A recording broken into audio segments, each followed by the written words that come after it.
Here we are again with the full Dave Canales breakdown.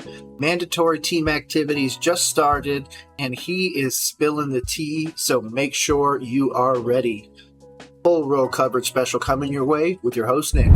Hey, I thought it was all over. Nope. They roll coverage.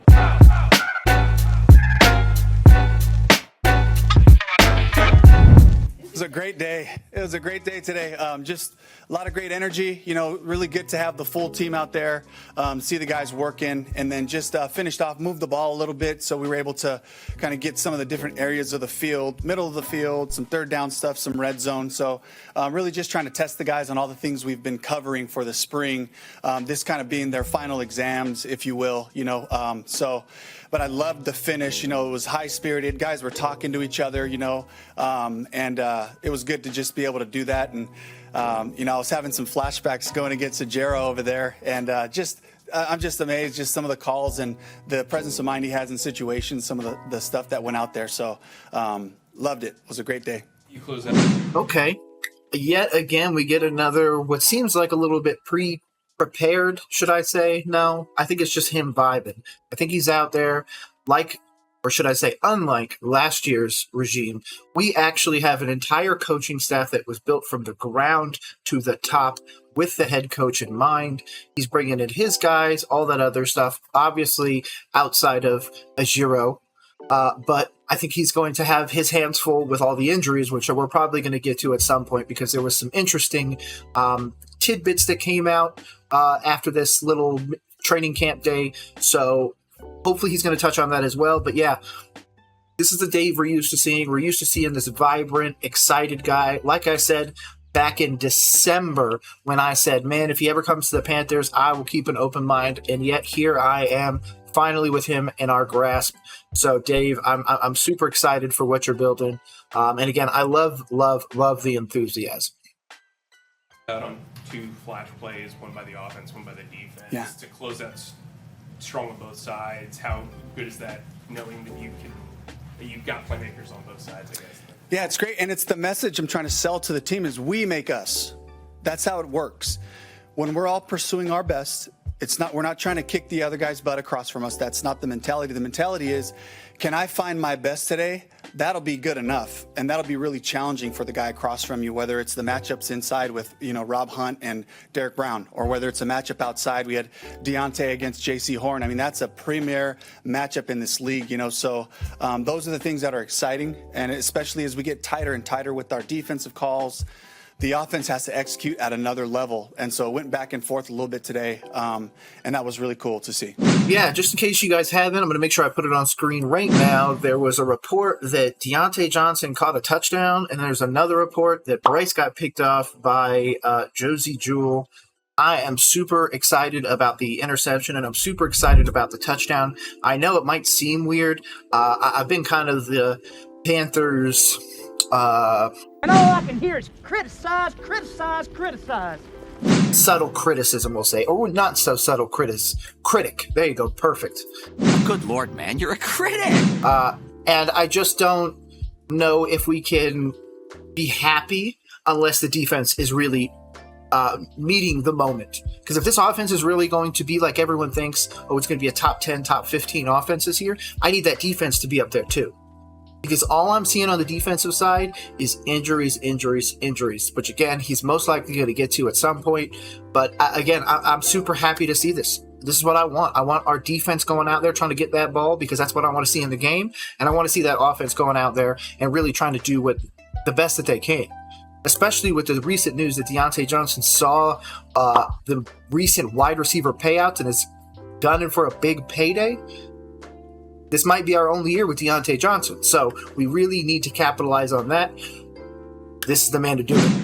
Coach Eddie was here today after missing a lot of the voluntary OTAs and whatnot, but he did not kick. Is there a reason for that? I don't know. I'm going to have to check with Tracy just to see where he's at. You know, maybe just a conditioning thing or something like that. But Harrison had another good day, kicked it hard. It was great to see Eddie today. Got a chance to kind of hang with him a little bit. And we actually had run into each other in the past. We have a mutual friend. So it was kind of cool to just, get to know him and really just welcome him into what we're doing here. He's been here. before I got here, but certainly with this, new coaching staff and everything, it was really good to just be able to connect with him.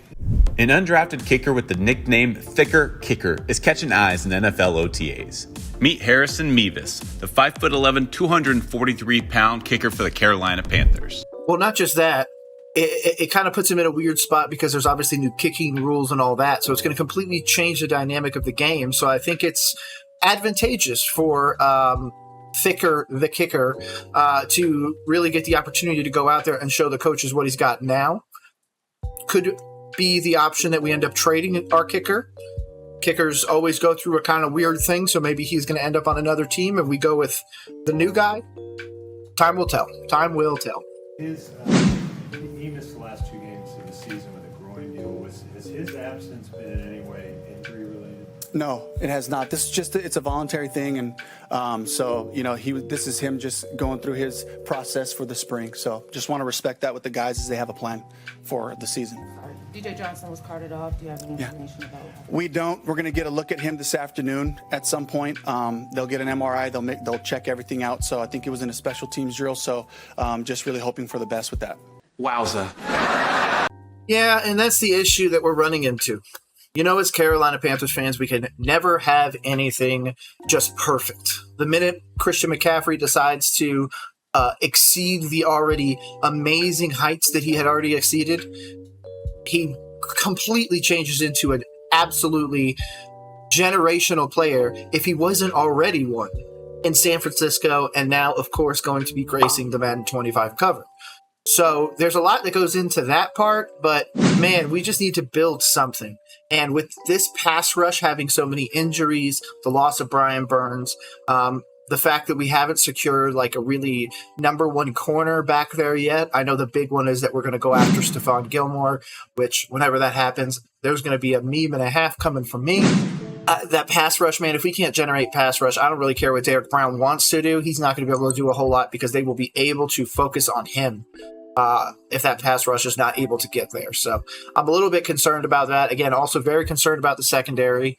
Regardless of that, we have Jonathan Cooley from the Rams. As a coach, of course. So even with him there, I don't see this secondary as like a top 15 secondary. I see it as a 25 to 32 secondary. So we really need to step it up in there. So this is the time to have injuries, I understand. But man, we really need to get guys into game shape and ready to go. The season is right around the corner, regardless of how long it seems it is away from now. Right around the corner. Is Miles here? Oh, sorry, go for it. Just follow up on Johnson and overall depth at the edge. Yeah. He's back, and I didn't see Leota today. Yeah, so he's got a little bit of a calf that he's dealing with here, so he's shut down for the mini camp, but we're expecting him to be full go when training camp comes. Yeah, it's great. That's the vision, right? Is to have him in here and being the destructive football player that we know he is. And so now it's about just getting this information this week and then just kind of prepping and having a plan for when we come back into camp and just making sure that he's up to speed with all the calls and things we're doing. Dave, how hard is it to kind of build a defensive plan around Jadeveon? He's been kind of in and out while we've been out. Dave, I've made like 4 videos where I have directly called you out for what I am dubbing your vitamin deficiency. Vitamin C, vitamin D, vitamin E. I know that's not what it is, but I swear if I ever get to meet you, I'm going to bring you a thing of Flintstone vitamins. He's got something going on, man. There's something going on with the lips, okay? I venture between Florida and Colorado, okay? I've imbibed in the devil's lettuce. Lettuce. I understand what cottonmouth is, but this is like a whole other level. I don't know what's going on, but he needs something. Carmex, water, maybe a Gatorade. He needs something. Somebody help Dave. Out there, how hard is it because that's such a central part of the identity to sort of plan when he hasn't been here? Honestly, it's a system, and this is a really good system that Ajero has and has his coaching staff, teaching our guys. And so the way that we see it is if we teach good football, if our X's and O's are right, when we add these premier players into the mix, it just really accentuates all of it and really makes it dangerous. But to your point, those outside rushes are an important part of what we do. So it's really good to see him out there. But in the meantime, it's still scheme is scheme. And especially in this phase right now in OTAs and minicamp where it's not full go, we're not full padded.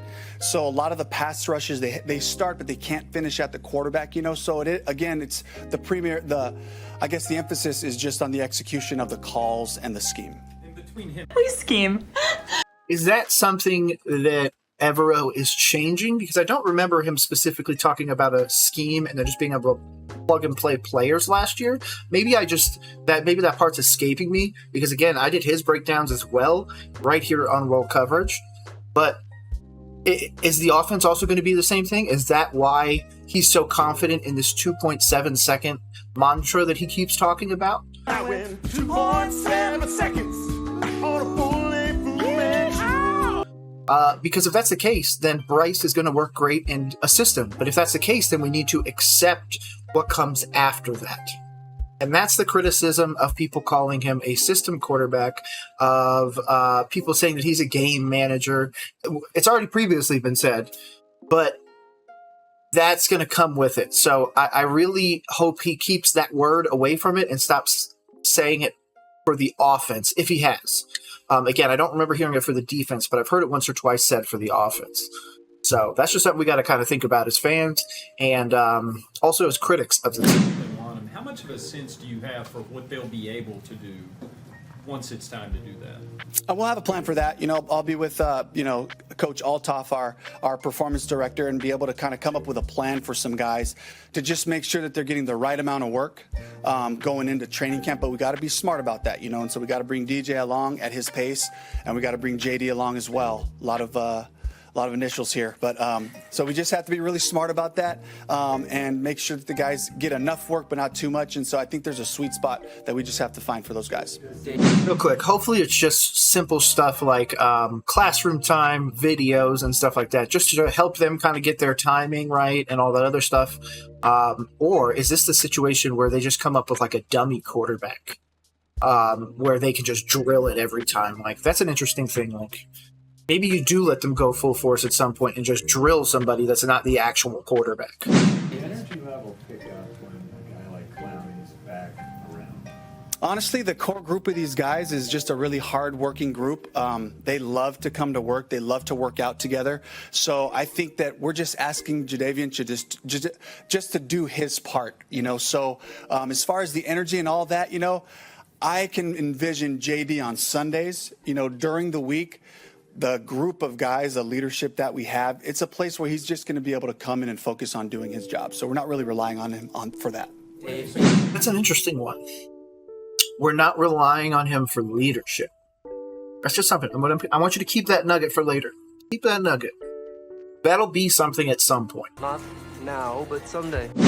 Is Miles still precautionary measure with the heel? Yes. Yeah. So just being smart about it. The goal now we have this week, but as we get closer and closer to the start of camp, what is that, 5 or 6 weeks away, So you hear like the injury timelines, right? They're 4 to 6. They're 6 to 8. We're in that time crunch. So we have to be really smart with anybody who's got anything that might be a little bit lit up right now. This is a really great week for us to just have them focus on the mental part of it and just get them ahead of the game when we go into camp. I like that. Just what I said. More classroom time, more videos, more reviewing the playbook. I like that. Take the physical strain off, but instead I'm going to add a ton of mental strain because I want you to get better up here. One of the things that he previously said is I want you guys to not be thinking of the play. I want you to just see it and react. Not think, see, see it on what's happening, think about it, oh, that's what this play is, then go to do something. You're always going to be behind. He wants you to just go, oh, yeah, I know exactly what it is, boom. So I like that. I like staying with the mental aspect of it. I can see everything. most progression or improvement in Bryce from the first day you met him to today? I would say just the comfort and familiarity with our terms, with the plays. Today was by far his best day, just operating the offense. You know, the execution of the play. Best day. Best day ever! Defense makes plays too. But as far as like the getting out of the huddle, getting to the line of scrimmage, moving the shifts and motions, using the cadence, figuring problems out with the protections, this was a fantastic day for Bryce in understanding what we're trying to get done. Dave, David Moore is a guy that you've worked. Get into David Moore, but I like the positive Bryce stuff right now. We need the positivity. He needs to keep a level head on his shoulders. I've, of course, made plenty of things of why I think that Bryce really has got to show me something here this year. Not a make or break. You know, we're just starting to get there. That's one more step away, but I think he needs to show us something. If he gives me 24 touchdowns, I'd be over the moon because right now Vegas has him around 18. And even then 24 really isn't that great, but it's progress in the direction that I like. So I'd be completely okay with it. Of course, if he eclipses 3,000 yards, there's of course some other caveats to that, but we'll get to there in due time. I'm just happy about the positivity with Bryce right now. Yeah. Several different places with. What does he bring to the room as far as understanding your language and what you want to get out of practice during this offseason program? Yeah, you said it. You know, it's the veteran mentality. He's got a way about going, getting to work, preparing himself, studying, maybe taking that little extra time to look over what's happening on the next day. So he brings a professionalism.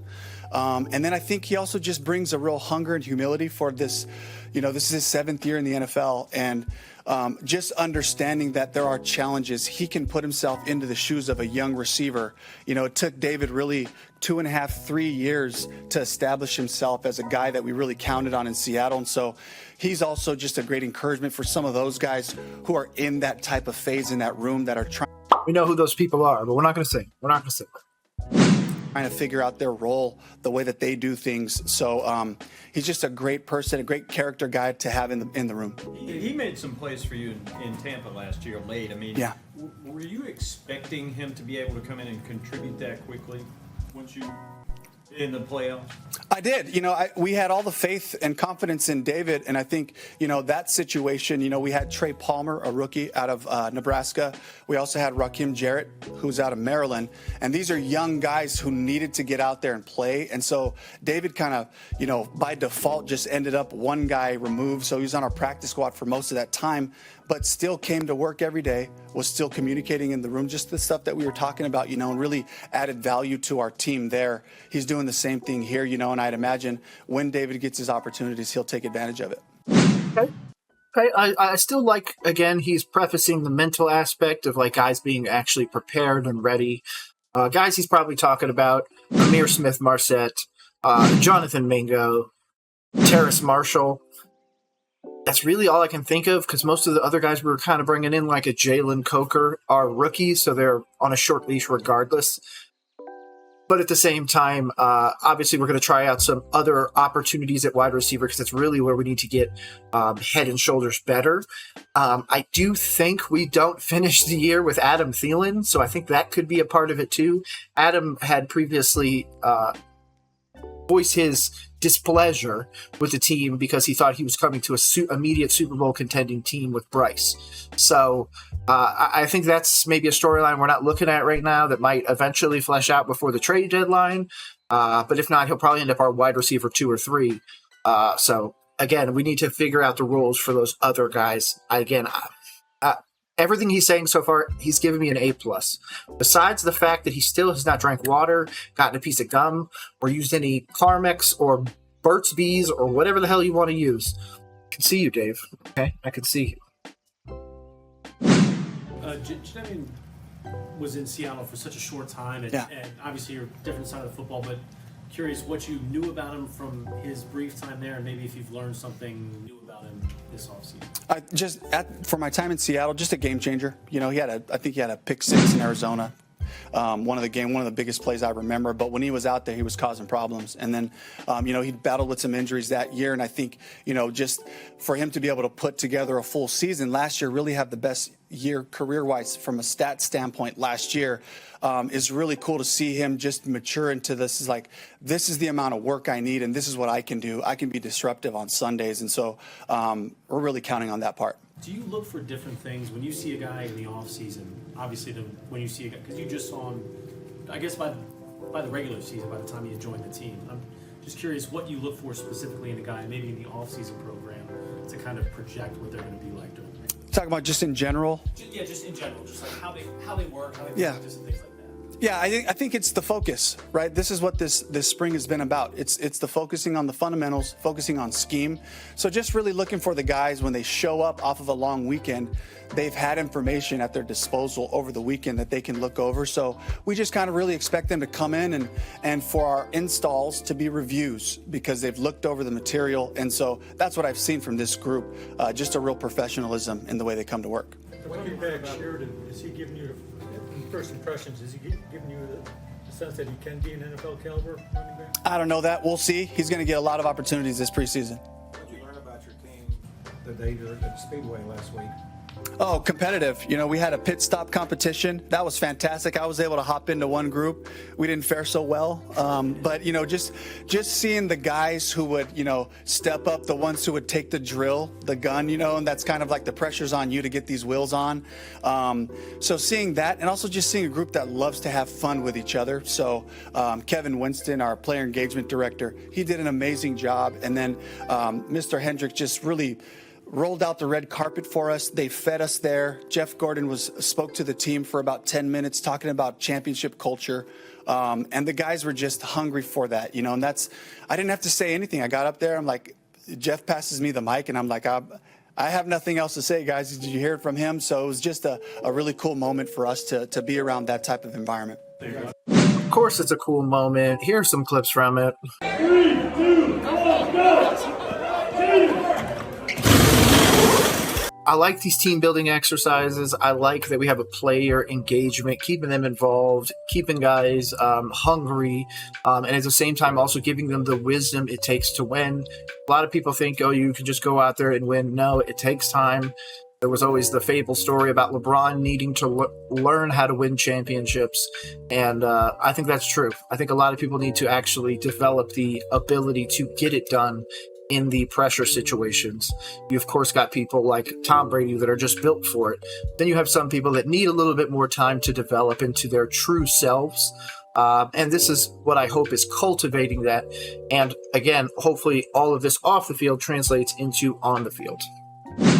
You talked about kickoffs. With the new rule, do you feel like it could allow different body types to be a return in this with the closeness to the kickoff team? I think so. And really, it's just because of how quickly that play hits, you know, it's really going to be the advantage is going to be for the guys who have great field vision. And these ones, again, it's going to be 100 some odd ops, I think, this year to really touch the ball. So the returner really should get excited. Those guys should get excited for competing for that job as we get into camp. And as we hit some of those preseason situations where they have the live reps, that's a real spot for us, you know, to get 100 touches. Like that's a good amount, you know, whether you're a running back or a receiver or whatever that is, you know, so it's a really cool position that comes alive with the new rules. I would wholeheartedly agree. I think we're going to see the opportunity of people doing like a hands team that is like offensive, defensive linemen, tight ends, everything like that, and somebody like a Amir Smith-Marset or somebody, if you remember from back in the day, Devin Hester or somebody like that, that's really able to just absolutely blow by people. That's fast as lightning. Away I go. And you just get some guys out there to get some key blocks, and then he's just got to be one guy. I think it's going to be a real interesting thing. I think we could see the scores going considerably higher this year as well because of it. Obviously, it's free points for the return team, but it can completely change the dynamic of a game like that, especially if you're able to replicate it on a consistent basis. For example, we saw the tush push becoming a huge problem for the NFL, where they even talked about banning it. If all of a sudden this kickoff rule has one team, say for example it's the Vikings, because they have Jordan Addison and Justin Jefferson, we'll say Jefferson starts taking, starts receiving balls now as well, punt return and kick return. He can all of a sudden start with 14 touchdowns one year and then have 30 the next year with special teams touchdowns and all that other stuff. So it can completely change the dynamic of not only the game, but the season, and in the long term, the stats. So I think that's a lot of stuff that we really haven't thought about yet, and we should probably plant that seed for a lot of people. To follow up on that, does that have you looking at the position differently? Like if you have a returner who's a running back or a wide receiver, is that their primary role and you don't necessarily want to use them on offense because that's gonna, I mean, we always used to talk about with running backs, 300 touches, you see a drop off there. Is that something you have to kind of consider as well? I'm sure we will, but I think that the guys who value this opportunity, are going to come from, somewhere in the depth of the running back room, somewhere in the depth of the receiver or the DB room. We have some guys who can really do stuff with the ball on that side of it as well. But it is something to think about, in terms of, is this a starter? How much do we want them back there in this type of play? But it's just a great opportunity for somebody. Did Xavier's hamstring end up being a little more involved than initially thought? No, not really. It's just... So this is going to be a big thing moving forward. He's asking about Xavier Legette's calf strain. It's been re-aggravated, I guess. He went and practiced a little bit, and now he's kind of on the sidelines again. If he's going to end up being a hamstring guy, this could be a monster of a bad idea. And that 30-second pick could have been a really, really bad idea, especially with some of the guys that got picked after us. So I really hope that this is just a basic injury. He's, of course, just going to say everything's going to be fine. This is the right time to have an injury, and I would wholeheartedly agree with him. But I just hope this is a simple bump in the road as opposed to what the road looks like. Because if that's the case, boy, it's going to be hard to be a Panthers fan. Any hamstring, so again, we're looking at the time really getting shorter and shorter to when we go to camp. So we just really can't afford to say, well, it's good enough. I think if we're playing a game this week, he's practicing and we're getting ready to go. But right now, this is not the time to test that, So I think being cautious on that side, looking towards training camp is the right thing to do. You mentioned that this is kind of a final exam for the team. Yeah. Yeah, I think I saw a little bit of it today, and really the challenge that I had was the operation needs to be to NFL standard. The tempo between plays, getting the calls, getting to the line, the defense, getting their call, getting lined up, evaluating the formations, evaluating the personnel, those types of things. That's really what I'm trying to look for, because we do need to come into camp and be able to pick up right where we left off from a tempo standpoint, from a pre-snap standpoint. So we're looking for that pre-snap perfection. It was pretty good today. We had a couple of flags down the field, guys tugging, grabbing, pushing off, some of those things like that, which we'll clean up. But from a procedural and operational standpoint, today was a great step, and I hope we get to take another jump tomorrow. Thank you, Coach. Yep. Thank you. Thank you, Dave, for this amazing press conference. I'm going to hop over, and we're back. So, to be honest, it's an A+. A+. It's a simple A+ answer from me. This was great press conference by him. Again, he's giving you everything you want without giving you too much. He's telling you that we're thinking about this, we're thinking about that, so it kind of gets the gears going. We see the player engagement with the race and all of the fun things that they did at that as a bonding event. I'm super happy with that. Again, I'm hoping he keeps that mental aspect as priority number one, because just like he said, I want you guys to be able to come straight into training camp, straight into week one of the preseason, and then eventually week one of the regular season, fresh, ready, but also remembering all the hard work you've already put in. So, again, I don't really have a critique. This is an early press conference regardless, but if you want to ever check out more coaching press conferences, I do a ton of them, literally all the time. This one was a full Dave Canales breakdown because, of course, Carolina Panthers are my team, but I do them for all the teams. I try to stay with the head coaches, but occasionally assistant coaches and some other ones get in there as well. One day I hope to be able to cover them all, but it's going to take some time. So If you just want to subscribe, make sure to come back, check out the other videos. Throw anything in the comments if you have any ideas. I'll definitely think about it and throw it into the queue for videos to do. Got tons of ideas for you guys, and hopefully you come back to stick around. My name is Nick. This has been Roll Coverage. Have a great rest of the day. Peace.